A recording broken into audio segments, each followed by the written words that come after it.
मसला ये है जनाब, इस जगह से होता है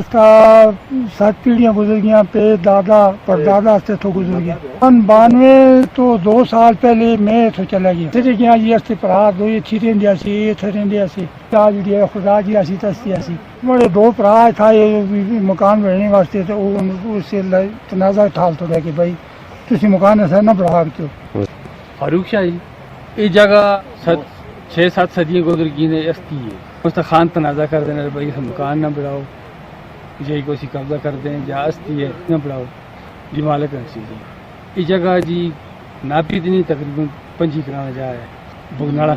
मान है जी तारे और बनावा अपने से रिहाइश करा से रवा से दी जा है रवा दे शमलात है ना जी रसी मालिक बन रहा ना ते जी धमकियां सब मिलती हैं जाने छड़े जोलता है इनकी जिम्मेदारी ना खाना ही थी उसी असी इस तरह कोई जिम्मेदार ना कल मार जो असी मार जो ये सिस्टम हो जो इंडिया की जिम्मेदारी अस्ती मेरा नाम फरीद हुसैन शाह जा मड़ी है